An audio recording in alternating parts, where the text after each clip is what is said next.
Hey, what's up, you guys? Bloody Jacob here to bring you my review of this week's episode of Game of Thrones on HBO, which was the fourth episode of season 7 called The Spoils of War.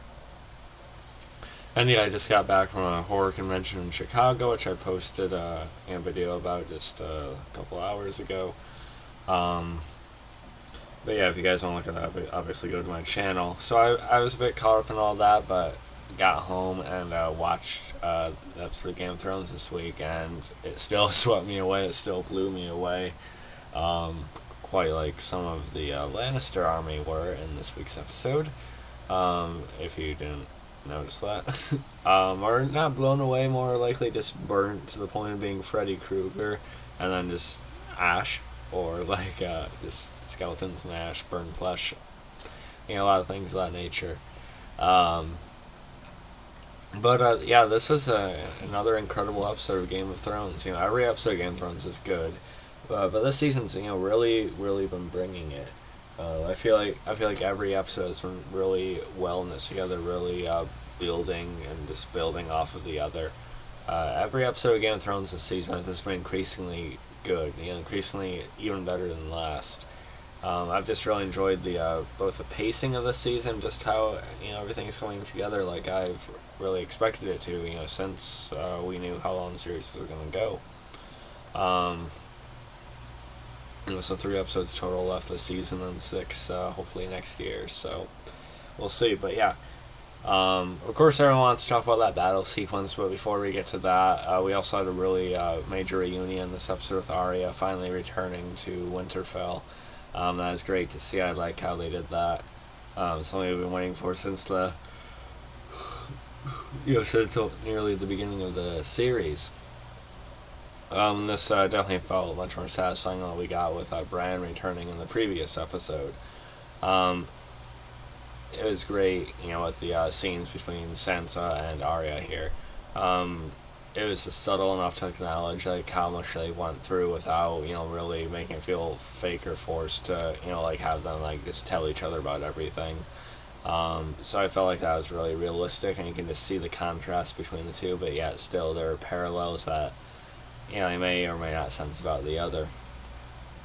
Other than when Arya says she has a list of people to kill, Sansa just sort of chuckles at that. I mean, it's her little sister Arya, just joking, or at least, kind of just, but then, she realizes when Bran, mentions Arya's list later that, oh, okay, she's really become this other person. And Arya, she's great in this episode. I loved when she goes up to spar with Brienne, and she actually outclasses Brienne quite a bit with her maneuvers, and just the way she's able to, she has a completely different fighting style than what Brienne has probably ever seen, really. So yeah, Brienne is still one of the best, fighters on the show, but Arya is now up there too, obviously. It's because her, way of being taught, is just, not very common. So I thought that was, that was really probably one of the lightest part of the episode for sure.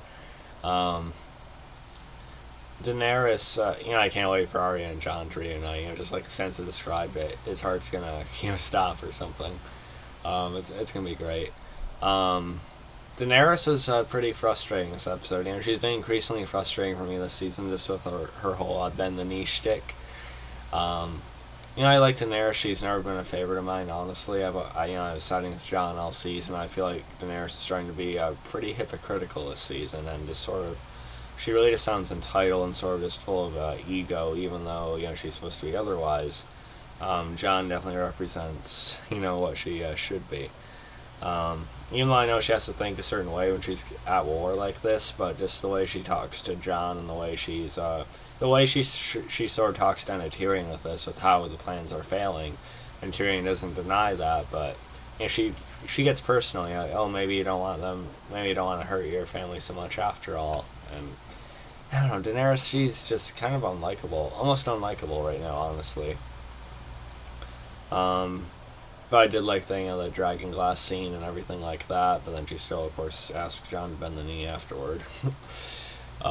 Whereas Jon, he's trying to think from all sides of the field here, doing what he can on all ends, but he has to do what's right for his people. So, we'll see where that goes. Um, it was all still pretty good though. Despite my frustrations with Daenerys, it's still well done.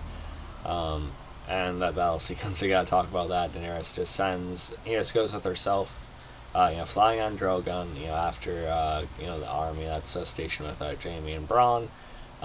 Definitely one of the greatest battle sequences we've seen in the show, and really probably just a taste of what's to come in the last season, or maybe even by the end of this one. Not like not quite like Battle of the Bastards, but I'd say it's more like akin to like Hard Home or something like that, sort of. Although Hard Home still, I think, one of my favorites, but this really just the feel of this and the intensity of it, the lighting, the coloring, such amazing shots. With this dragon sequences, with dragon flying through and just obliterating, just turning them to ash, like I said, burned to a crisp. As I show my thumbnail, just how that was shot. The cinematography was great. Visually it looked amazing.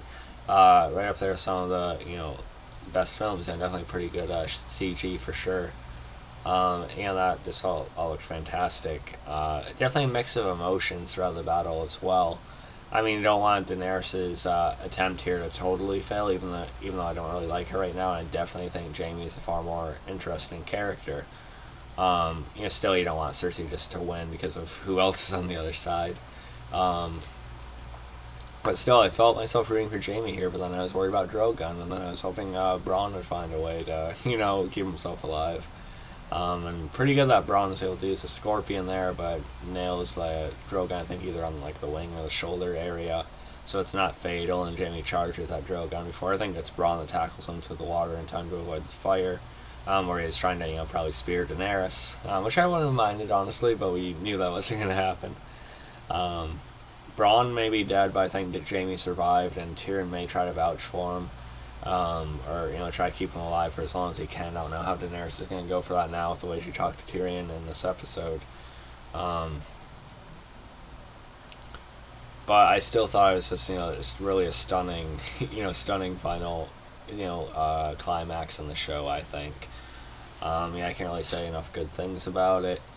When the episode finished, my girlfriend and I were just sort of sitting there just in silence for like, maybe 20-30 seconds, just in awe of what we had just seen. So yeah, overall I thought this was a great episode of Game of Thrones, just proving what a testament the show is, to a masterpiece really, and it's all coming together so nicely. So yeah, if I had to rate this episode, I'd rate it about a 9.8 out of 10, I'd say. There's nothing wrong with it at all, so I guess maybe it should be a 10 out of 10, just like the other one. But, I try to reserve my 10 out of 10 episodes for, like, the biggest emotional, payoffs, I guess. But, really, it is pretty much a near flawless episode. So, yeah, let me know what you guys thought about this one. I know there's plenty more I didn't talk about. My mind's just sort of heavy from, some of the scheduling issues with, getting back home and everything from the convention. And my mind's still kind of wrapped up in just how amazing the experience itself was there. So forgive me if I forgot some things about this episode. Also, Bran, he wasn't as creepy this week. He didn't talk about what Sansa was wearing the night she was raped, at least.